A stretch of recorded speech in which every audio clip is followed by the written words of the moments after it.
Hello again everyone, and today I'm going to be making kind of a Neurofunk sort of sound, and this is probably looking at the heavier end of Neurofunk, but that's always good. And I'm going to say it now, to make the sound exactly as I have it, you're going to need FM8 FX, or just FM8, sausage fattener, those are the two main things, and on top of that you're going to need some sort of vocoder. For me, I use the one inbuilt with Audacity. And then on top of that there's a few extra limiter, a stereo widener, a few other random filter. Everyone will have that no matter what you're using. And of course, obviously massive, because that's what the main sound's made in. And so, all together, this is what it sounds like. So that's kind of one, and then this is the one I've been working on recently.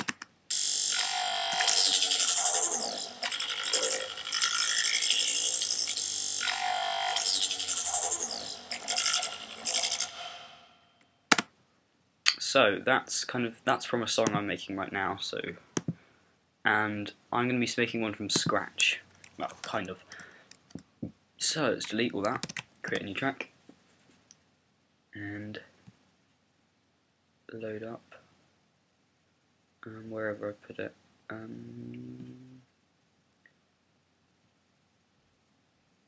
N. It's taken long, but it should just find something. There it is. Neurofunk, for obvious reasons. Okay, so that's pretty much what we just had. So here it is, and raw, it sounds like.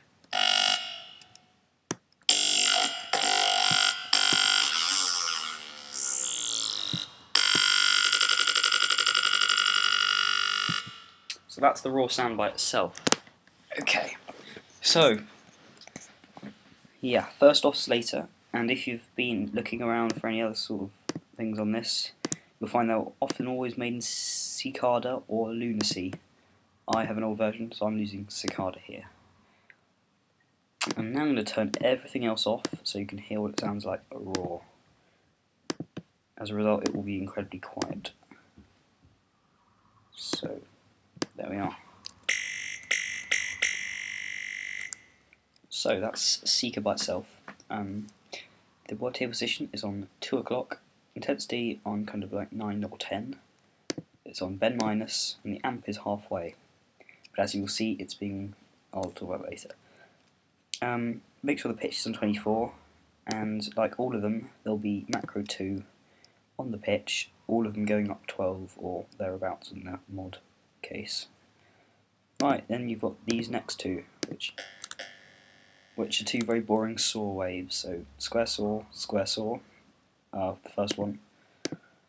On the first one, i.e. oscillators 2, it's halfway on the wavetable, intensity full, and mine's 24. And second one, it's on, wavetable position full, intensity full, and that one's only minus 12. And both of the amps are kind of on like 9 o'clock. And again, LFO will be doing something with that later. And again, the pitch is done by macro 2. And then what makes the Seeker so nice, if that's the right word, is the modulation oscillator, and that's the phase. And that's on minus 24, and that's also got macro of course, and the phase is set to oscillator 1, the Seeker / cicada, and the phase itself is being put on to 10 or 11 o'clock.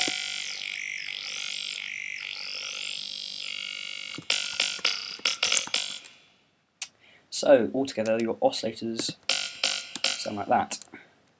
Now I'm going to bring in the inserts. So this is get quite a lot loud. So those are the inserts. And the important thing about the inserts is the routing or routing if you're American. Insert 2 is put just before filter 1. And the insert 1 is put after they join together over here. You can see from your screen. So you just copy that across. And now, insert 1 is a parabolic shaper. Insert 2 is sine shaper. The two I always love using. For the insert 1, your dry wet is nearly full, and your drive is almost completely full, but it's not actually quite there, it doesn't really matter. For the insert 2, the sine shaper, dry wet's halfway, drive is kind of just below halfway. Okay, and then on top of that you've got your teletube, which not only makes it loud, it also adds a bit of dirt, and the dry wet is kind of put at 2 or 3, and drive is just below halfway. Ignore the fact that I've had a dimension expander here because I've actually turned it off in exchange for this one stereo touch here, which is what I use later on, and might explain why I did that. Now we're going to go on to the band reject. So band reject filter, and you'll cut off all the way down, bandwidth almost all the way down, so 8 o'clock-ish, and resonance at 1 o'clock. Now it's a good time to make sure that your mix 1, mix 2 is at pretty much mix 1. I've actually put it slightly below, but that doesn't really matter. And then with your macro 1, which is here the position of it, you're going to put it onto the cutoff and the bandwidth, and drag them both up to halfway. And this is what gets the movement. And so that's what makes it interesting. Feedback, I forgot to look at this, that's just like a tad, kind of like halfway between nothing and post A, that's where you want it. And finally on the main bit it's the equalizer, a bit on the low shelf, a bit on the boost. Take down the high shelf from the frequency to 10 o'clock, and then with macro 1, bring them up to 1:30, let's say, so there. And that's just it adds in some of the high frequencies you miss out if you don't do it with just the band reject, so just, yeah, do that. Okay, so we've dealt with those 2 macros. The other one, macro 3, is on the LFO. So get your 5 LFO, or 6 for that matter, and put it on the amp of all 3 of your oscillators. For me, with my tempo at 175, the rate is synced and restart and put on 1/16, so it's going in semi-quavers. So you can distinctly hear the semi-quavers there. And so it's a sine waveform, sync restart like I say, and in order for the macro to actually work, you're going to bring your amp right down, assign your macro 3, and bring it right up. And that means when you turn up macro 3, you turn up the amp of the LFO, giving it the stuttered. The last 2 things you need to do are on the voicing and the OSC. Voicing is 3 voices, mono rotate and always. Wavetable position is on, and the slider is 3 clicks past nothing, and on top of that you've got your position and drag it all the way down, so to 0 again. Pan position is also on, and take it all the way across to full. And that's it, that's on centered, in case you're interested. And then OSC, the other important thing is the restart by gate. So without, with. So that focuses the sound, it means it sounds the same every time you press a note. Your oscillator 1 is on 0, or it's actually slightly above, but it's just there. Your 2 is on 180, slightly below. Your 3 is on above, just a bit above 270, and your modulation is just a bit above 90. So that gets you that, and I think, if I remember correctly, that's all you need to do within your massive patch. So that's the massive patch, and actually just raw.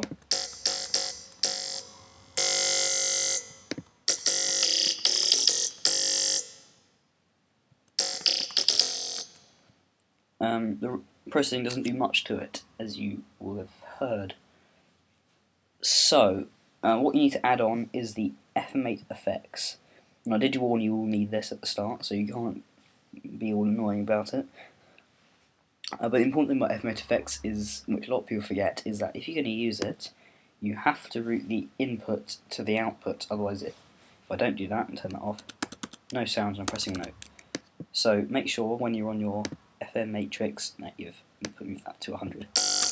That way you get back to where you were again.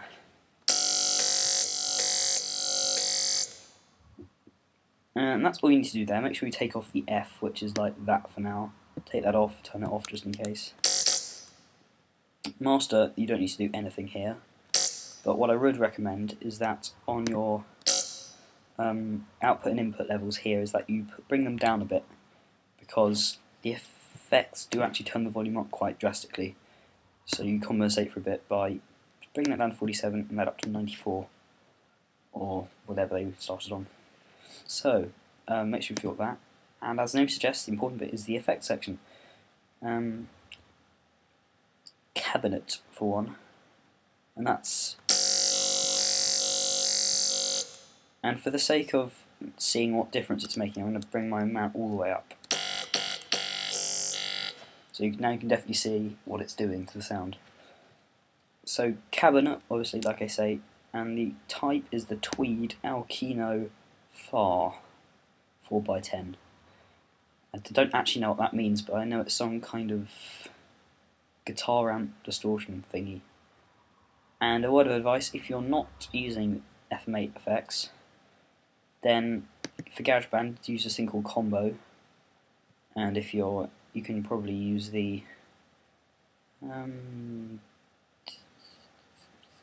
not bass amp, the other one, overdrive, distortion, amp simulation, you could probably use that as well, and they all get you the same sort of thing.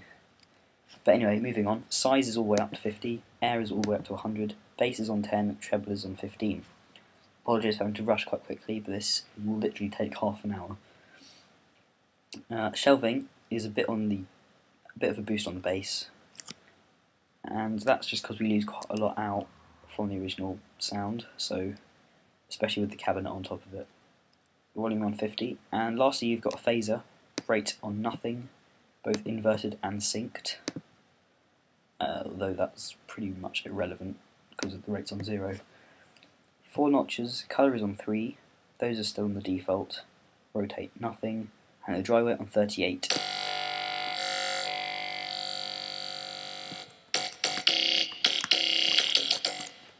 So that's all the effects done, and before you move on, make sure you bring your amount down to 56, or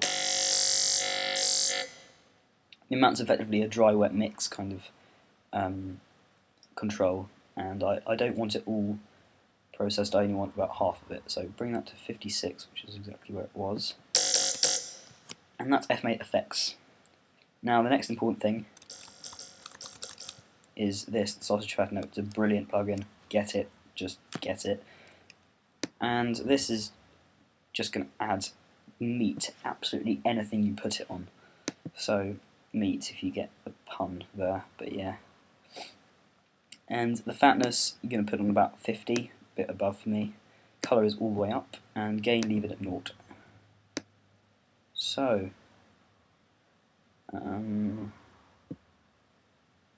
yeah, and then you're going to get stereo touch here. This is like the dimension expander, but I wanted the the widening of the stereo thing to be after I did all the distortion and stuff, because otherwise it kind of ruins it. So that's what I did. So this is free, so there's no excuse for you not having this one, and it's very useful. So delay 1 is going to be 19.1 milliseconds, and keep the gain at 0. Nothing on delay 2, but make sure you have a high pass, and this just stops you using any kind of stereo widener on all the bass frequencies, because I'm sure if you've ever done it before, it just gets messy and horrible, and really all you want to be in the stereo is all the high-end stuff, and that's what this high pass is doing. And so that's at 2.65 kilohertz, and because doing this adds so much extra sounds, approximately double, you're going to have to bring down the output gain to, for here, for me it's -10, though that might be slightly too much actually. and that just compensates for the extra sound you're adding. And finally, on my effects here, we have a limiter, which is basically stopping it clipping. So if you see, the red boxes aren't being filled. But just so I can, there, now you can see it's definitely not going anywhere near the clipping thing. Right, that is it, apart from a bit of reverb maybe. Now we get on to the slightly interesting moment where we have to do a load of automation. So, okay, I can record in one long note pretty much.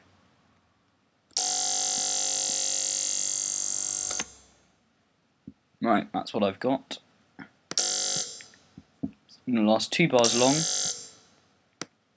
There we are. And now we're going to automate stuff. So, massive. Those 3 macros we set up earlier. Macro 1 being the position, macro 2 being the pitch, and macro 3 being the stutter. So, macro 2 is the pitch. We're going to start with that. So, they're going to... What about this?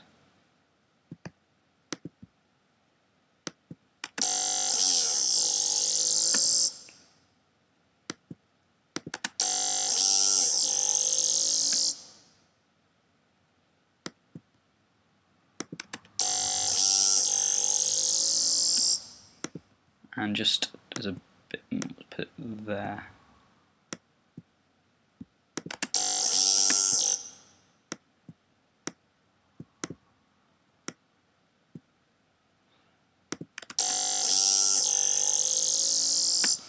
So you can pretty much do anything you want on the pitch. I'm in G minor here, so the G there is being put up an octave. And just fill around with that, get a nice... You can actually copy it exactly how I'm doing it if you want, because this isn't going to be used in my song. So do whatever you want. Macro 3 is another easy one. And like I said, this is the stutter you get from it. And on this track, we're going to bring in kind of like the stutter in on the rising bit at the end. So not quite enough. Up to 80. Try that. So you can see there, and then macro 1's the difficult one, and that's the position. So that's going to get all the weird band reject rubbish we got. So let's get it there. We're going to pull it up to... Don't bring it all the way up, is my advice here.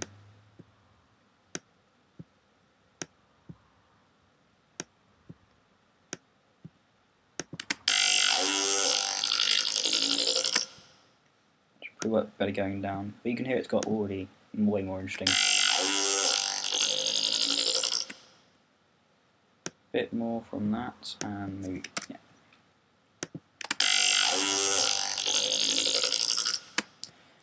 So that, I'm actually just going to leave it at that because I can't be bothered to do any tweaking. And that's really all you need within GarageBand for the raw MIDI kind of sound. And now we're going to do the interesting vocoder bit. So first things first, we're going to go to preferences. Actually, you don't have to do this, you can go share exports on disk. But because I hate clustering my computer up with audio files which I don't always put, I'm going to use something called Soundflower, which will effectively route my audio into other plugins. And it means I can record straight out of GarageBand into Audacity, which in this case is very useful. And so if I play something, you will hear nothing, even though it's definitely playing. So here, make sure our microphone sets to the same Soundflower 2 channel. Press record. Press play. Get the metronomes off. Stop it there, and there. So that is, if I change my output to the built-in one, you can be able to hear what that was. Lovely, kind of. And now I'm going to do is a bit silly. I'm going to put that straight back into GarageBand because I want a raw copy of it in GarageBand just so I can play around with it a bit. So, mute everything else. Record. Play. Okay, and stop. So that is our kind of a... Obviously you're not going to hear anything now either. So that's the original sound. So now what we're going to do is we're going to put on a vocoder. So, and this is the reason I'm using Audacity, is because it's got a vocoder in it. And of course if you're an FL Studio user, you've got that thing called Vocodex, which you can use, and it's way easier. You wouldn't have to do any of this mucking around with audio outputs, you could just put it straight on, alter it as you went. But because I like using free stuff, because I don't have to pay for anything, I'm using Audacity. And now this, I'm going to try and explain this as quickly as I possibly can. And I don't want to go too deep into vocoders and how they work, but effectively what you've got here to play with is the Vocoder Bands and the distance. Don't worry about anything else. So, Vocoder Bands is simple enough. It's a vocoder effectively quantizes quantizes the audio into like pixels. It splits it up, and if you had 10 bands, it would chop it 9 times, so there's 10 kind of like bands. If you look at it now, you've got like 4 already. Speaking metaphorically, so this would be a 4-band vocoder. But of course, this doesn't go down to 4; it's 10. It goes up to 240. And for now, we'll just stick it on 30 because that's a nice number. And the distance, I don't actually know. As far as I know, it's the bandwidth, and you can kind of like, it's gone. But yeah, I'm just going to treat it as if it is the bandwidth, and I have it on 45 because it works nicely. But do play around. I've already found out these numbers just to make this tutorial run a bit smoother, because otherwise it will take ages. But yeah, now just click OK, and here we go. And make sure that's on.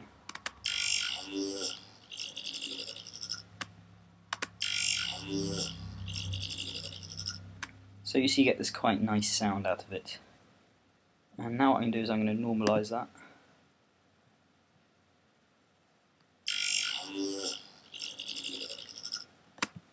And yeah, so I'm going to bring down that really loud bit in the middle a bit because I don't want it.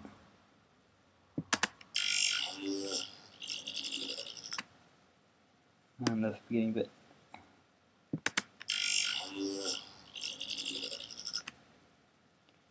Just because I want to get quite a nice even spread. Now we'll repeat the normalise.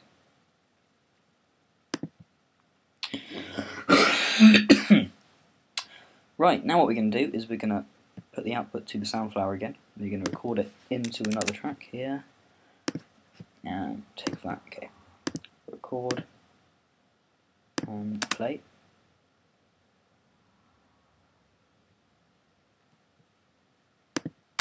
There we are. So now if I go back, I've got everything I need now, so I can change that back to the Soundflower. No, not Soundflower, from the Soundflower to the built-in one. Cool. And now we've got 2 of these. We've got one which was the original sound, we've got one which is the vocoded version. So now quickly I'm just going to move these so they work with the grid settings like that. And move that there. Jeez, yeah, okay, and this one too. Command G to take off the grid. So, we have a vocoder.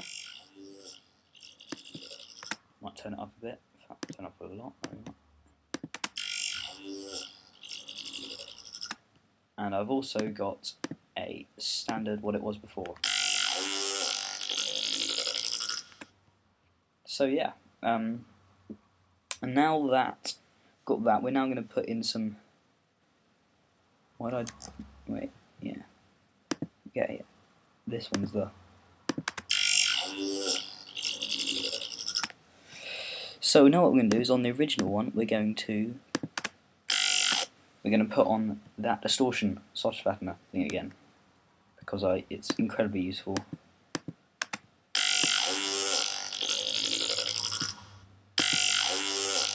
That sounds about right. Even though I'm not, yeah, I've actually got the wrong, yeah.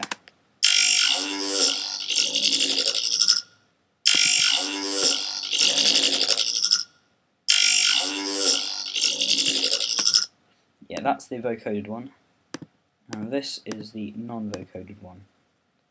So, yeah.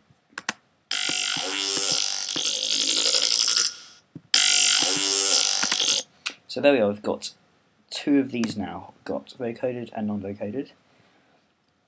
And generally speaking, I prefer having more of the vocoder than the original one, so I'm going to turn that down. And yeah, that's what you hear with that. Now finally, I'm going to duplicate the original, bring down the track, solo that, unsolo those ones, and I'm going to put on a, where is it, filter, and that's going to be a low pass. I haven't actually explained what I'm doing here. I'm actually turning it into a sub bass.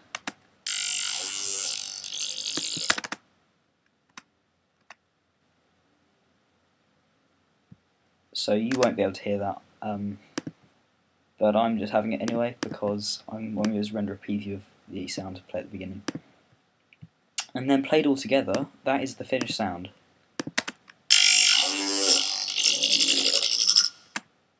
And if you then go and play this one, you will hear the lightness. So yeah, that's it. And now obviously, if I won't show you, but I do put extra stuff on top of these. I put kind of like volume automations, there will be drums on top of it, and just generally other stuff. So don't stop there, keep with all the processing. I'm guessing this was probably a very long tutorial. I haven't actually looked at how long I've been recording for yet, but I would assume it's been a very long time. But hopefully you found this helpful somehow, and yeah, subscribe if you want more of this rubbish, and I will hopefully see you next time. Goodbye.